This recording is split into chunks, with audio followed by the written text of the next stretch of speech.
We spend a huge portion of our lives trying to hit the average. We monitor BMI, we track our kids' standardized test percentiles, and we chase an abstract idea of what a regular, everyday person should be.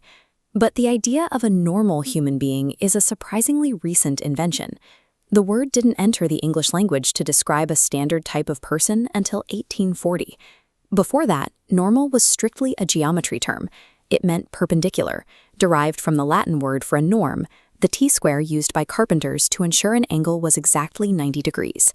The term moved from the carpenter's workshop into our social vocabulary as a way to define which people conformed to the standard and which were deviant.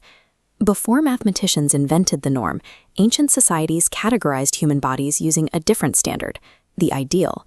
When ancient Greek artists painted a deity like Aphrodite, they literally assembled her. They would line up multiple living models, taking a face from one woman and shoulders from another, stitching them into a mythic whole. This created a fascinating paradox. Because the ideal was physically constructed from parts of different people, it was literally impossible for any single living human being to attain it. The ideal belonged exclusively to the gods.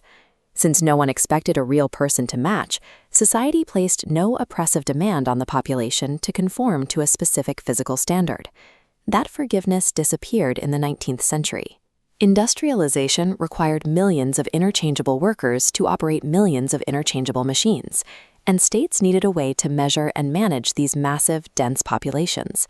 A French statistician named Adolphe Quetelet found the solution in astronomy. He borrowed the law of error, a tool astronomers use to average out flawed telescope sightings, and applied it to human beings. He plotted the heights and weights of thousands of soldiers into a distribution curve. Quetelet declared the exact center of this curve to be the average man, the new physical and moral perfection. But if the center is perfect, then the extreme edges of human variation are mathematically classified as errors. When physical difference is defined as a deviation from the peak, the individual stops being a person and becomes a statistical error to be corrected. Quetelet's math caught the attention of Francis Galton, a British statistician and Charles Darwin's cousin. Galton believed that human extremes, like incredibly high intelligence or strength, were marks of superiority, not errors. Galton changed the name of the curve from the law of error to the normal distribution, making the middle the expected baseline for every citizen.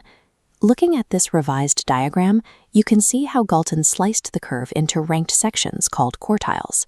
He transformed a tool meant to find the average middle into a rigid caste system for grading human worth. Galton also pioneered modern fingerprinting. He didn't just want to catch criminals, he wanted to find permanent bodily proof of inherited deviance and class stamped right onto our skin. By combining ranked statistical groupings with precise biological tracking, early statisticians built the dark foundational engine for eugenics. It is a deeply uncomfortable historical reality that almost all the founding fathers of modern statistics were committed eugenicists. Their primary goal was to norm the population by weeding out the extremes. Eugenics enjoyed massive institutional support, backed by world leaders like Theodore Roosevelt, who saw national fitness as a matter of state security. The pursuit of normalcy justified horrific state-sponsored violence. Governments used these statistics to monitor, institutionalize, and forcibly sterilize citizens they deemed defective. The obsession even trickled down into everyday culture.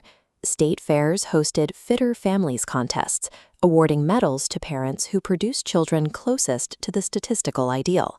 The math provided scientific, objective cover. It made the systematic erasure of human diversity look like simple data management. This obsession with the average eventually moved from the body to the mind.